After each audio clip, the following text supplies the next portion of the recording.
जब बच्चे को ब्रेस्ट फीडिंग करा रहे होते हैं कुछ ऐसी गलतियां हम करते हैं जो कि आपके लिए परेशानी बन जाती हैं। आपको जो है ब्रेस्ट में पेन होने लग जाता है, ब्रेस्ट में गांठें बन जाती हैं, दूध जमा हो जाता है। हमें समझ में नहीं आता कि हम क्या गलत कर रहे हैं या हमें क्या करना चाहिए। तो आज के इस वीडियो में मैं आपको यही बताने वाली हूँ कि क्या गलतियाँ होती हैं आपकी जिससे कि आपको ये प्रॉब्लम होती है और इसके लिए आपको घर में कौन सी चीज़ें करके जो है इसमें आसानी से आराम मिल पाएगा। तो चलिए वीडियो स्टार्ट करते हैं।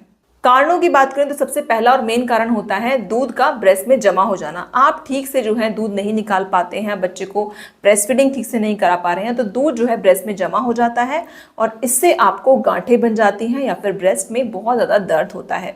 इसके अलावा एक मैस्टाइटिस इन्फेक्शन होता है जो कि एक बैक्टीरियल इन्फेक्शन है जिसमें आपको ब्रेस्ट पेन हो सकता है, ब्रेस्ट में जो है दर्द होता है, गांठें बनती है, रेडनेस हो जाती है, स्वेलिंग हो जाती है। तो ये जो है इस इन्फेक्शन की वजह से भी हो सकता है। तो ये मेन दो कारण है जिसकी वजह से आपको ये प्रॉब्लम फेस करनी पड़ती है। अब मैं आपको एक्सप्लेन करूंगी कि किस तरीके से जो है आपको क्या चीज़ें सही करनी है जिससे कि आप इस प्रॉब्लम में आराम पा सकते हैं या ये प्रॉब्लम आपको होगी ही नहीं। तो यहाँ देखिए हम दोनों चीज़ की बात कर रहे हैं, आपके ब्रेस्ट में जो पेन होता है उसकी भी और ब्रेस्ट में जो गांठें बन रही है उसके बारे में भी। तो नंबर 1 चीज़ आपको ध्यान में रखनी है कि बच्चा जैसे ही पैदा होता है ना, तो आपको एकदम से बहुत ज़्यादा जल्दी नहीं करनी है कि दूध निकालने के लिए आप एकदम से निप्पल को दबाया जा रहे हो, कोशिश करें कि एकदम से दूध आ जाए। कुछ लेडीज का दूध जो है एकदम से बन जाता है, पर कुछ का जो है टाइम लगता है, 1 से 2 दिन लग सकता है, एकदम से दूध नहीं आने लग जाएगा। तो आपको ब्रेस्ट को बहुत ज़्यादा दबाना नहीं है। ये गलती आप करते हैं ना, तो इससे आपको ब्रेस्ट में पेन की प्रॉब्लम हो सकती है। नंबर 2, अपने ब्रेस्ट को जो है अच्छे से आपको खाली करना है। बच्चे को अच्छे से ब्रेस्ट फीडिंग कराइए। एक ब्रेस्ट पे कम से कम आपको 10 से 15 मिनट बच्चे को ब्रेस्ट फीड कराना चाहिए, फिर दूसरे ब्रेस्ट से भी कराएं। ऐसे नहीं कराना है कि सिर्फ एक ही ब्रेस्ट से आप दूध पिलाए जा रहे हैं। तो ऐसे केस में क्या होगा, दूसरे ब्रेस्ट में जो दूध है वो जमा हो जाता है, फिर आपको गांठें बन जाती हैं। तो बच्चे को 10 से 15 मिनट एक ब्रेस्ट से दूध पिलाने के बाद फिर ही दूसरे से पिलाइए। अब कुछ लेडीज पूछती हैं कि ऐसा होता है कि बच्चा एक ही ब्रेस्ट से दूध पीने के बाद सो जाता है। ऐसा हो सकता है, पर आपको ये ध्यान रखना है कि नेक्स्ट टाइम जब भी बच्चा उठता है तो आप दूसरे ब्रेस्ट से बच्चे को फीड कराइए। ऐसा करने से क्या होगा कि आपके दोनों ब्रेस्ट जो है एकदम से उसमें दूध जो है रुकेगा नहीं या फिर उसमें दूध जमा नहीं होगा और आपको गांठों वाली प्रॉब्लम जो है नहीं होगी।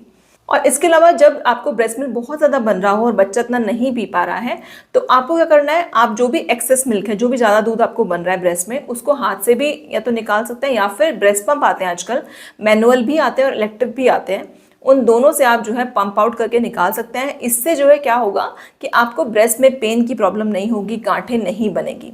नेक्स्ट आपको ध्यान रखना है कि बच्चे को जब भी फीड करा रहे हैं तो आपको एक सही पोजीशन में बैठना है। पोजीशन आपकी इस तरीके की होनी चाहिए, एकदम स्ट्रेट बैठिए। अपने बैक के पीछे आपको एक पिल्लो, एक तकिया लगाना है।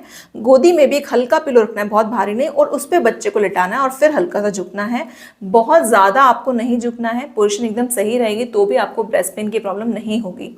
तो बच्चे के मुंह में सिर्फ निपल नहीं, एरियोला जो उसके आसपास का काला घेरा होता है ना ब्रेस्ट में, वो भी बच्चे के मुंह में जाना चाहिए। तो बच्चा जो है अच्छे से दूध पी पाता है और आपको ये ब्रेस्ट पेन की प्रॉब्लम नहीं होगी, दूध की जो गांठें हैं वो ब्रेस्ट में नहीं बनेगी। एक और टिप देना चाहूंगी फ्रेंड्स, बच्चे को जब भी फीड कराएं कम से कम 10 से 15 मिनट तक एक ब्रेस्ट से फीड कराने के लिए इसलिए बोला जाता है क्योंकि स्टार्टिंग में जब बच्चे को फीड कराते हैं जो दूध आता है पहले स्टार्टिंग में, जिसे हम फॉर्म मिल्क बोलते हैं, वो एक पतला सा दूध होता है जिसमें कार्बोहाइड्रेट्स और पानी होता है बस। पर धीरे धीरे जब बच्चा और अच्छे से दूध पीता है और ज़्यादा टाइम तक बच्चे को पिलाते हो तो उसमें आता है फैट और प्रोटीन, जिससे बच्चे को और भी अच्छा जो है दूध मिलता है। उसमें फैट है, उसमें प्रोटीन है, जिससे बच्चे का अच्छा वेट गेन भी होता है। तो इसीलिए आप कोशिश करें कि एक ब्रेस्ट से कम 15 मिनट तक फीड जरूर कराएं, उसके बाद ही दूसरी ब्रेस्ट से आप बच्चे को दूध पिलाएं। नेक्स्ट आपको क्या करना है, अगर आपको ब्रेस्ट में पेन लगातार बना रहता है, गांठें बन गई हैं, तो ब्रेस्ट में पेन को कम करने के लिए आपको गर्म पानी की सिकाई आप ब्रेस्ट की कर सकते हैं या फिर गर्म पानी को थोड़ी देर पानी में डुबोकर उस टॉवल को आप हल्के हल्के अपने ब्रेस्ट पे रख के फिर उसे सिकाई कर सकते हैं। तो आपको बहुत रिलैक्स फील होगा, गांठों में आराम मिलेगा। अगर कोई भी मतलब पेन है आपको तो उसमें आराम मिलता है। और अगर आप सिकाई नहीं कर सकते हैं तो आप क्या कर सकते हैं कि आप शावर में जाइए, जो मतलब बाथरूम में शावर होते हैं उसमें थोड़ा गुनगुना पानी करके उससे आप नहाएंगे तो उससे भी आपको काफ़ी रिलैक्स फील होगा। गर्म पानी से सिकाई करने के बाद अगर आपको लग रहा है कि ब्रेस्ट में किसी तरह की रेडनेस हो रही है, आपको थोड़ा सा ठीक नहीं लग रहा है, अनकंफर्टेबल लग रहा है, तो आप नारियल तेल जो है ब्रेस्ट पर लगा सकते हैं। इसके अलावा कुछ छोटी छोटी चीज़ें हैं जो आपको ध्यान में रखनी है। आप अपने ब्रेस्ट पे हल्का सा ऑयल से मसाज कर सकते हैं, उसके बाद आप नहा लीजिए या फिर उसको अच्छे से क्लीन कर सकते हैं, पर हल्के से कोकोनट ऑयल से आप मसाज कर सकते हैं। अगर ब्रेस्ट में निप्पल में किसी तरह का कट आपको लग रहा है, बच्चे कई बार पीते पीते जो है वो कट लग जाता है, तो ऐसे में आप जो है जो निप्पल बटर आता है, निप्पल क्रीम आती है, वो लगा सकते हैं। कुछ और छोटी छोटी चीज़ें आपको ध्यान में रखनी है कि आपको अपनी डाइट अच्छी लेनी है, पानी अच्छे से पीना है, नींद पूरी करनी है और आपको स्ट्रेस नहीं लेना है। कई बार स्ट्रेस लेने से भी क्या होता है ना कि आपको ब्रेस्ट में पेन वगैरह रहने लग जाता है, ये आपको नहीं करना है।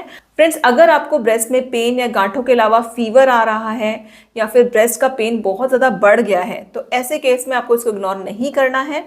ये मैस्टाइटिस हो सकता है या फिर किसी और तरह का इन्फेक्शन भी हो सकता है, तो ऐसे केस में अपने डॉक्टर से कंसल्ट जरूर करें। आई होप आपके लिए वीडियो हेल्पफुल रहा होगा। मिलते हैं नेक्स्ट वीडियो में। Thank you for watching.